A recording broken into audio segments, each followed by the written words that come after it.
Marketer of the Day, Episode 514. Faith, Family, Fitness, Friendships, Finances, and Fun. Get unstuck. Create systems that scale and grow your business with Clay Clark.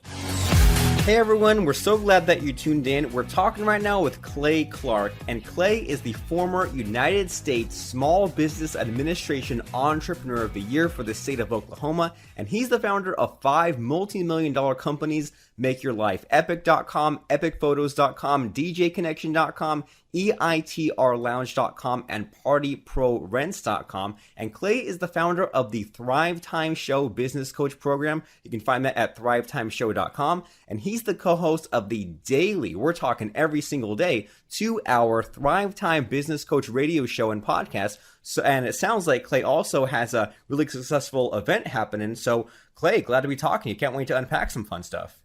Well, thank you for letting me be on your show. I know you have a smart audience of actionable, action-oriented people. And so my goal is to not be the least compelling guest you've ever had. You have so many great guests. So I'm going to see if I can fit there right in the middle of some of the best guests you've ever had.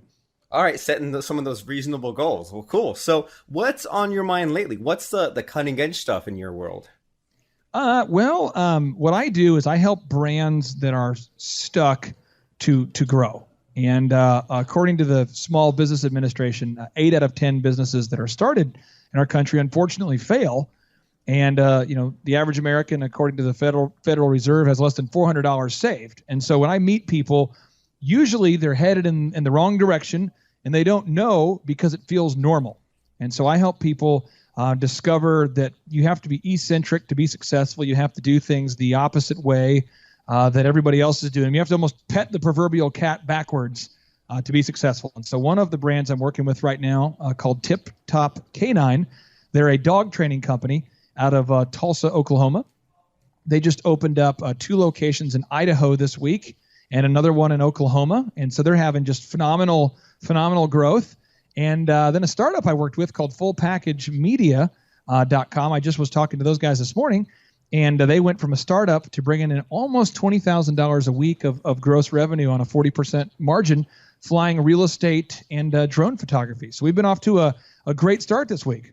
Awesome. Sounds awesome. So you're helping out these brands who need to be doing what these 2 companies are doing, right? Of pushing the envelope and opening up new locations and taking risks and doing not the same old stuff, doing something new because we want some new results. And so when you say that, so I mean, we've heard a little bit about what these companies look like when they have your magic touch, when you're helping them get to where they want to go. But you said that a problem that a lot of people and companies have is that things are on the way down, headed in the wrong direction, and they don't even know it. So what does that look like? What does it look like? Yeah. What does the before picture look like before they come across you?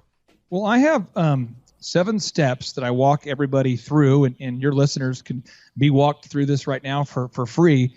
And it kind of gets people out of that stuck, where they feel perpetually stuck. And so the first step I do is I have all my clients block out meta time to work on their business and not just in their business. Now, meta comes from the Greek word which means above or beyond. And so one of my mentors and very good friends, Lee Cockrell, he used to manage Walt Disney World Resorts, and he used to manage 40,000 people, if you believe it or not, 40,000 employees at one time, and they'd have over 1 million customers a week visit Walt Disney World Resorts. Lee Cockrell, Cockerell. And Lee always told me, he says, Clay, you either pay now or pay later with just about every decision you make about where and how you spend your time. What gets scheduled gets done. And so most of my clients, they start off in this very reactive world where when you start a business, you're focusing so much on sales and just getting those initial sales to survive. And if you're not careful, you stay in that cycle of being very, very reactive. So the first step is we block out an hour a day for them to work on their business and not just in it. And for me, that time is at 4 a.m. every day for myself right now. Well, great. And I love this concept of, getting outside the mode of putting out the fires and switching the Yes. gears and saying, instead of dealing with the day to day, instead of reacting to all those things that are happening to me, it's time to get proactive. We block out that 1 hour every day, in your case, 4 a.m. And so what does that hour look like from 4 a.m. to 5 p.m. when you're sitting down? Yeah. Are you drawing stuff on paper? Or are you That's figuring great. out plans? Are you sending orders? What does this 1 hour look like? Well, I'm a big student of the human brain and how it works, and I've also tried to surround myself with as many millionaires as possible, and in a few cases billionaires. And so when I met the founder of Sky Vodka, or the founder of Hobby Lobby, or Michael Levine, he's the PR consultant for Nike and Pizza Hut, and these folks, they all do the same thing. And so what you do is you get out a sheet of paper. I prefer it not to be a digital device, so you can't be interrupted. You can't get a call or a notification or something. And you write down these 6 F's. And each of these millionaires and billionaires I've met, they do it a little differently in terms of what they call it. We might disagree about the semantics of it, but they write down their goals for their faith. And that could be they have a religious faith or not. I'm a Judeo-Christian, but some people have different faith. Then they write down their goals for their family. Then they write their goals for their fitness. Then they write down their goals for their friendships. Then they write down their goals for their finances. And they write down a goal for their fun. And this is a daily goal. And so we're not writing down a big, lifetime achievement goal. We're writing down these daily small things I'm going to do today. But we start off that conversation by saying, where do I want to be a year from now in these areas? And then every day, you just commit to those small action steps. And after you write down those action steps, you ask yourself, when am I actually going to do this today? And that's where it gets real, because you realize if you're an entrepreneur, you have ambition, and so ambition is like this endless thirst to be a better parent, or to be a better entrepreneur, or to be a better person, to be a better business guy, better business lady, be a better manager. You got to break it down into actionable items. And so in preparation for today's podcast, I wrote down a few that I wanted to share with your listeners that I wrote down in my own life. And so for me, one thing I'll be doing this year is I will no longer be driving a car in the next probably 12 months here. So I'm building a limousine company so that I can be driven to work and home from work, because I'm a terrible, terrible driver. And I've been self-employed since I was 16 years old. I'm 37. That's been a 21-year goal of mine. And so that was a goal. And then a goal I had last year was to build a wall around my property so people cannot stop by unless they're invited, with a big gate with a big C on it. And you got to break it down into steps. So the first step is, if you want to start a limo company, what's the first step? And so you begin thinking that out. And now our limousine company, Royal Empire Limousines, is I had that idea 5 weeks ago, and we've actually closed our first, I think, 8 deals as of this morning.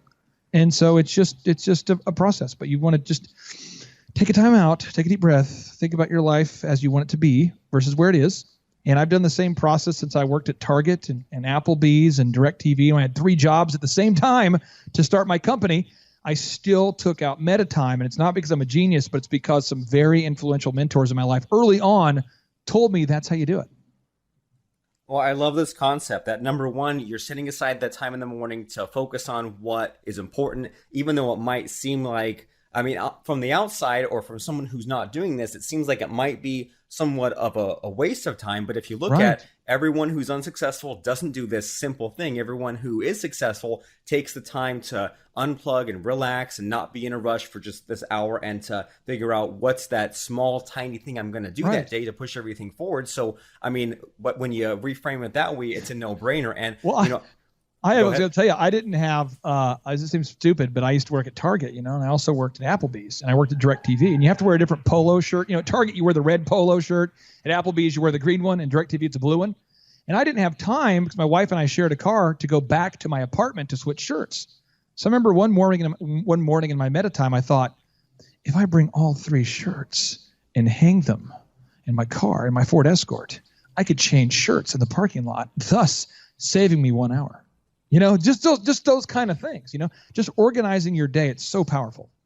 Yeah, I agree completely. And this is really good timing for me, because it took me way too many years to finally figure out the morning stuff, that even if I'm not a morning person, wake up early and deal with that quiet time and get things out of the day early. And the other thing that I took me way too long to come around to, but I finally did, is what you alluded to in your morning time a little bit here of having those goals and revisiting the same goals every morning, because again, it seems kind of silly and it seems like a waste of time looking at the actions. But then when you realize that, okay, the way our brains work and we need to get those goals in ourselves every single day, because if we let a few days go by, a few weeks go by, next thing you know, you're just drifting through everything and you're not recommitting to those things that you want to do. So, I mean, so this is fantastic. So and where you do it matters. Where you do it, where you do your meta time, and then what you're listening to. For me, I struggle to read. I'm an author. I write books. But I listen to theta waves or the sound of running water while I'm reading, or I can't read. That's just me. But somebody else might listen to something else. But a lot of times people struggle to plan out their day because the silence, the practice of being still is stressful. And I really don't do well with that. And so one of my mentors pointed that out, and that's been freeing for me. So making sure you're setting yourself up to be in the right place to do your meta time. It might not be a good thing for you to do meta time at Starbucks. And for somebody else, it might be perfect for you to do meta time at Starbucks. It's all about how your brain works.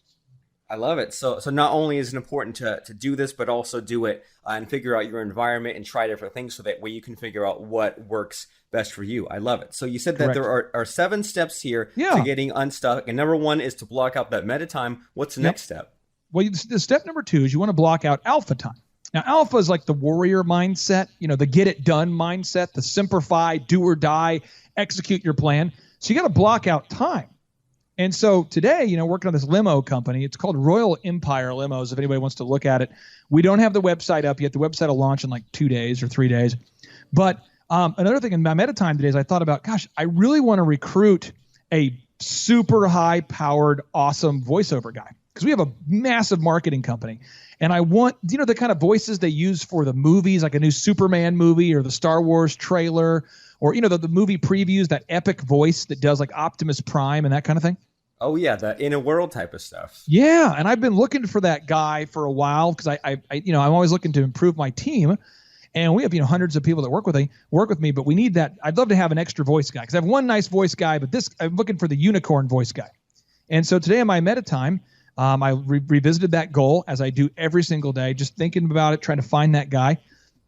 And I think today we found our guy, and it turns out he lives in Louisville, Kentucky. It looks like he'll be flying here on Friday, and he might end up being our guy, but I put it in the schedule a specific time to do this podcast with you because you were so generous as to let us be on the podcast with you. I wanted to block out time to be here with you because I said I would. And I also blocked out a specific appointed time to call the voice guy exactly 1 hour and 12 minutes ago. Awesome. And, with this whole concept of blocking out time, this is, again, one of those things where I started doing it a few years ago, but definitely not when I should have started doing it, because I noticed that early, no one teaches this stuff, right? No one teaches this stuff in school or to the average person. And so when I was younger, my problem was that, well, first of all, my problem was that I had a to-do list, but also the other problem was that my to-do list was either too short or too long, right? It would be just a couple of things, and I'd say, well, I don't want to list too much because I don't want to get crazy, but then I'd say, like, I'm listing these things and I'm not really sure if they're important, and then if I list too much, I get overwhelmed because I'm like, I'll do these 2 things and there's 200 things left to do, and I realized after discovering having an online calendar and a shared calendar and time blocking that it's okay to leave most of the to-do list undone, and it's okay to to list a bunch of stuff and not do most of it, as long as we set aside the time, because listing things is one thing, but there's no actual connection as far as implementing it. So you set aside time to do it, and then you realize, like, there's a finite time in the day. You do what you can and then revisit those goals and then figure out what maps into the calendar. Here's what's really tough for people is that they don't understand how the brain works. Once you understand how the brain works, you can manipulate your own head. So as an example, if you say you're going to do something today and you don't do it, you will experience the same feeling that you felt if you've ever lied to your mother as a young kid. If you can imagine what that felt like, the feeling that you had of guilt of lying to your mother, you'll feel the same way when you break a commitment to yourself, because you're lying to yourself, which means as a consequence, you get cognitive dissonance. That doesn't feel very good. However, if you say you're going to do something, and regardless of how you feel, if you do it, then you will feel good as a consequence for having done what you said you're going to do. So when you do something you said you're going to do, regardless of how you feel when you do it. So today, when I'm making my radio show outline, because we're doing this podcast with you, I had to record the show at a different time. So typically we air live in the markets we're in. But so today we're going to record the show. On Sunday I pre-recorded, then I have to record today's show. And my whole schedule is weird to accommodate this podcast, but your audience is worth it and you're worth it. So I want to do it. But the thing is, I didn't feel like making my outline when I woke up at 3 a.m. on Sunday. But I had to do it because I had committed to taking my family to a house of worship, and I didn't want to cancel that. So a penalty of ambition is being able to make those trade-offs. But once you make those trade-offs and you get good at it, of being able to say you're going to do something and doing it, you're going to feel good. And that feeling of good creates more confidence. That confidence develops the law of attraction. And other people want to start being around you, and they don't know why. And it's because you smile a lot and you're very confident. And all of a sudden you start attracting the people around you that you need to build a team. But people that have cognitive dissonance struggle recruiting employees and struggle getting capital, and they struggle growing something because they always feel bad, and people can feel the cognitive dissonance almost in a tangible way. Interesting. So what I'm hearing from a lot of this is that it really pays in a number of ways to make things simple and to structure things so that way there's a little bit of a consequence for your actions, right? Because if you said, well, I'm just going to blow off this task, and if there were no consequences, then you'd be like, well, there's no reason for me to do it or not do it. But you said, well, if I don't do this thing, then I'll miss out on other things because of the schedule I've set for myself. So this is, and I mean, it seems like it's really easy for people to slip. Like these people that you're mentioning that have that cognitive dissonance, they probably went into some of these things without a plan and compromise. Next thing you know, they've created all this chaos. Their logic is twisted and knots. They're sabotaging themselves without realizing it, shooting themselves in the foot. So maybe we need to clear all this stuff out and reinvent ourselves and realize that there is a better way. So far, step number 1, block out meta time. Step number 2, block out alpha time. And I'm hoping that we can maybe breeze through the rest of these because I don't want to keep you for too long. Yeah, awesome. I'll go through them fast. So step 3. What else we got? You want to determine who your ideal and likely buyers are and who they aren't. So I'm going to give the listeners kind of a polarizing idea, and hopefully this works for you. I'm an owner of the Tip Top Holding Company, which is selling franchises or licenses throughout the country. So people that want to be self-employed and train dogs from their home, if you want to make $4,000 a week with less than $20,000 of startup cost, you can do it. And it's called tiptopcanine.com. But I don't want to personally train dogs because I don't like dogs. So if you were going to sell, if you owned a Tip Top and you were trying to market your company, you would want to market it to people who do like dogs, right? On Facebook, you can choose those profiles, or your advertisements need to be geared for your ideal and likely buyers. Your mailers need to go to your ideal and likely buyers. Your branding needs to meet your ideal and likely buyers. And what happens is most people have never taken the time to figure out who their ideal and likely buyers are and who they aren't.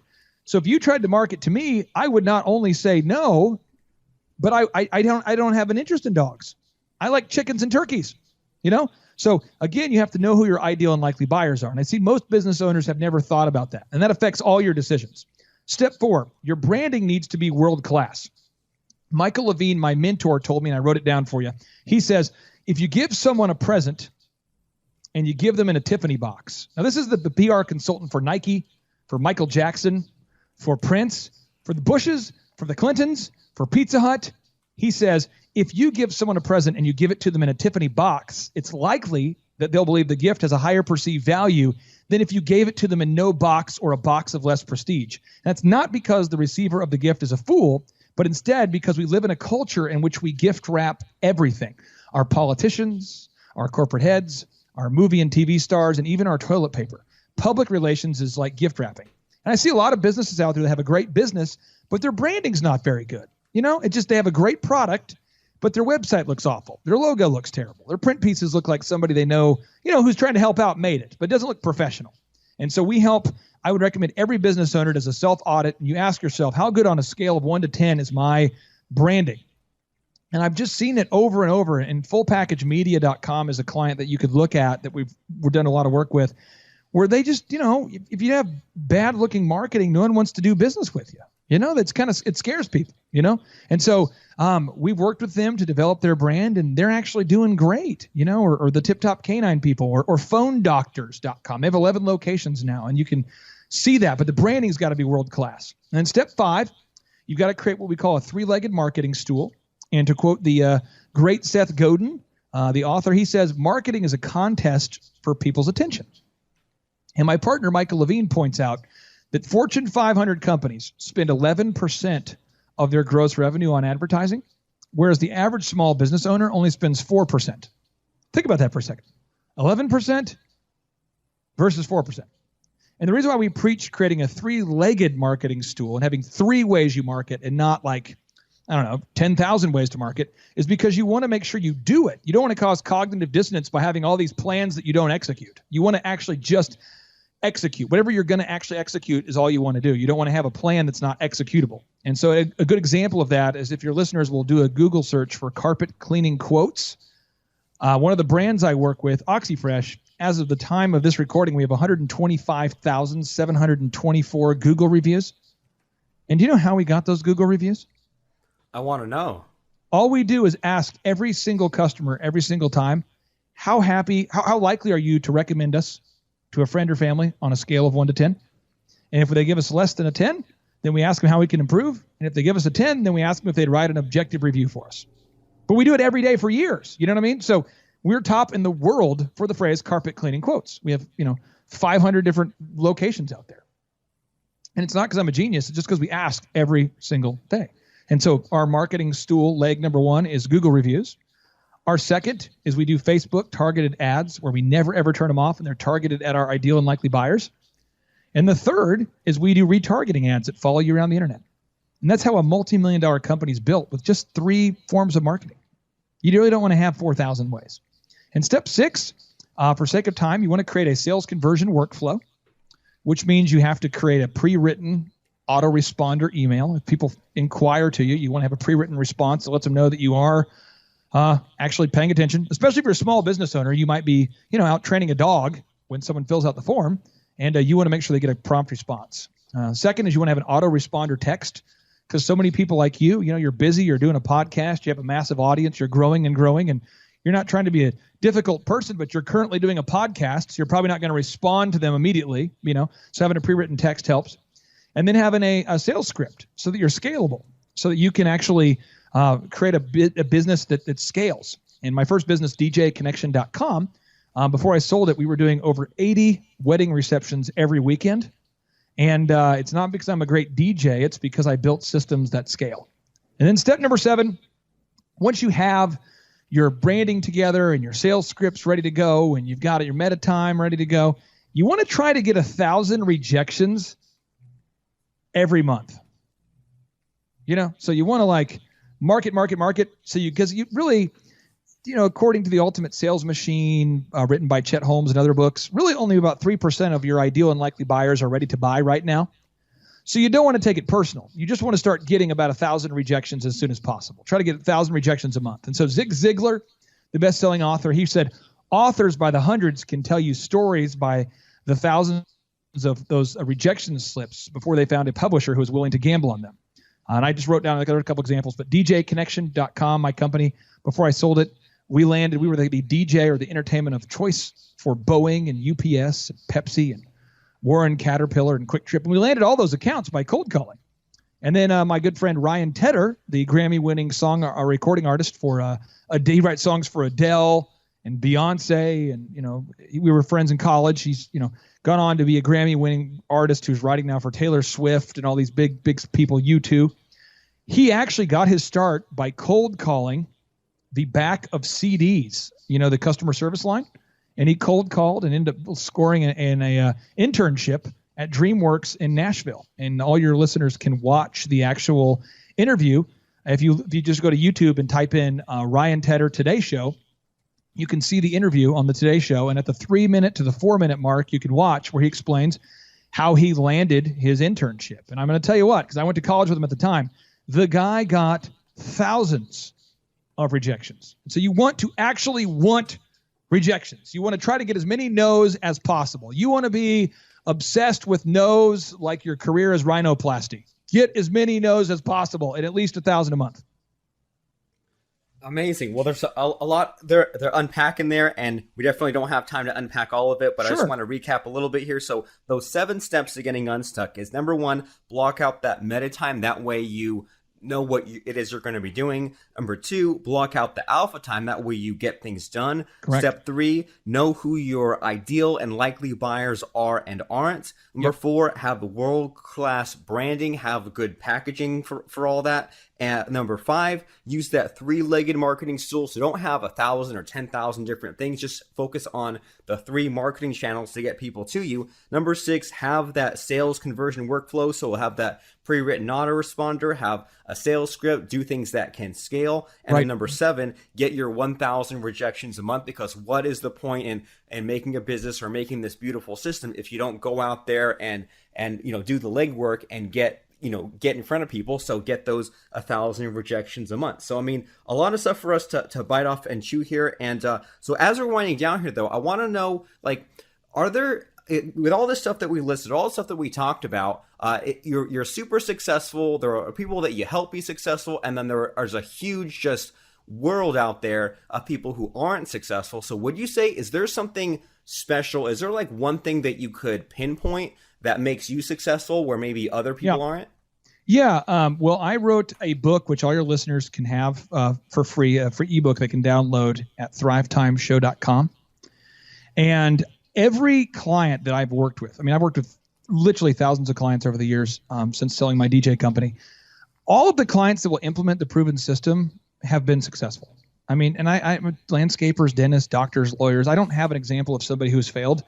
It's just typically people don't know what to do. That's what I found. And then if you do know what to do, it's up to you to do it. So I would just say, if you could go to Thrive Time Show and download the Start Here book for free, it's free. If you want to buy a copy of it, you can, but it's free. And Dr. Zellner and I, between the two of us, we've built 13 multi-million-dollar companies, and auto auctions and banks and photography and video and all these things, haircuts and carpet cleaning, and they all just work, and it's the same system over and over. So I wouldn't try to mystify it too much. I think if they just go get that book, they can get that book. And then the offer I wanted to do to help all your listeners, because I think everybody needs a hand up, is if you, the listener, could do a Google search for the Marketer of the Day podcast with Robert Plank, this podcast, find it on iTunes. If you can find this podcast on iTunes. And if you'll subscribe to this podcast and leave an objective review for Mr. Robert here, and you'll just send us proof that you did it. So if you'll leave a review for Robert and you'll send us proof that you did it to, you send us your contact information to info@thrivetimeshow.com. You can send us your send us your contact information to info@thrivetimeshow.com. I'll have a member of my team reach out to you, and we will give you 2 conference tickets to our next workshop and the books I'm referencing right now, tangible copies, all for free. So it's a $540 value, and we can only accommodate up to 100 people on that because we're already pre-sold out for different ones, but we have a little bit of overflow. And so that way all your listeners who want to participate in the conversation, even if they're short on cash, all you got to do is buy an airplane ticket to our 20,000 square foot facility in Tulsa, and we'll teach you the system, and it's a 2-day, 15-hour workshop. That is super fantastic, a unique offer, and I hope everyone got that and understood how generous that is. So all you have to do, just to recap, do a Google search for Marketer of the Day iTunes. Find us on iTunes. Subscribe to the show, leave a review, take that screenshot, that way that you have the proof, and send that proof and your contact details over to info@thrivetimeshow.com. And in exchange, Clay and his team will give you those 2 conference tickets, give you the tangible books, so all kinds of free stuff just for taking a little bit of action, just for setting aside 3 or 4 minutes out of your day to do those clicks. And all you have to do is get yourself over to Tulsa, and then you'll be able to get access to that conference and check out that stuff. And I'll tell you why we're doing that, because your listeners are sharp people, and you are sacrificing a lot of time to produce this content. And it's knowledge without application is meaningless. And I know I grew up crazy poor, food stamp poor. I get it, poor. And sometimes everyone needs a hand up. And so there's no catch to it. There's no upsell. We have no upsells at all. We've got thousands of reviews. You can read them online. And the reason why we agreed to be on this podcast is because we like what Robert is standing for. And if you listen to this podcast, you obviously want to improve your life. And so I think it's a great way for them to share their feedback about what they think about the other guests you have on the show, and also a great way to get a little bit of a hand up.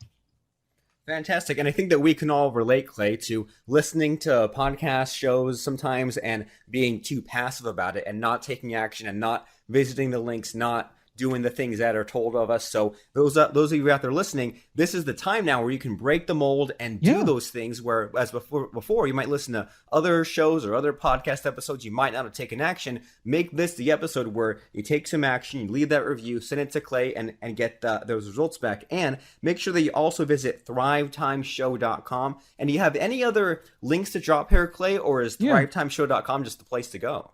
Well, thrivetimeshow.com is the place to go, and I want to make sure you get this. Your network is your net worth, and growing up poor, my network wasn't worth a lot. And so what I do on our podcast is I don't have a lot of guests, but I just interview my friends. And so you'll hear an NBA Hall of Fame basketball player turned, his net worth of his portfolio is almost $1 billion. You're going to hear him on our podcast, or you're going to hear the guy who used to manage Walt Disney World on our podcast. And you're going to hear, these are real people. And so I bring my friends in. We actually broadcast most often from the man cave, which is at my house. And it's just a rare opportunity to hear a candid, not politically correct, direct access to people that know what they're talking about. And all of us have real businesses, so you can Google them and verify they're real. And you can see the Z66 auto auction and see that it's real, or the optometry clinic and see that it's real. And I would just leave the listeners with this. There's all sorts of studies. I've been talking to a lot of my friends who are podcasters, and they found that if a listener will take action to an offer within 5 minutes of wrapping up a podcast, they'll take action. And if they don't, they usually don't. So I would encourage you to not wait, because the time will never be just right, and to understand that there's no catch. I don't have anything to gain by giving you a free conference ticket other than I believe in Robert in this audience. And I'd encourage you to not believe me, and to go read the 1,200 reviews that our attendees have written over the years, and you can see if it's a good use of your time. Super great. So do you hear that? The clock is ticking. You have 5 minutes. Now it's 4 minutes, 58 seconds. ThriveTimesShow.com. Go ahead, do it right now. We'll see you there. And thanks, Clay, for stopping by and dropping a ton of knowledge, giving us a ton of things to go off of. I know that both of our time is valuable, so I appreciate you making the time to tell us about what makes you so great and give us all these actionable things that we can use. So I appreciate that. I appreciate you. Robert, thank you for having me on the show. Thank you, listeners. And just ask yourself, what can you implement as a result of what you learned today? Need more guests for your podcast? How about a podcast that's set up in the first place? Schedule a call with us right now by visiting doneforyoupodcasting.com.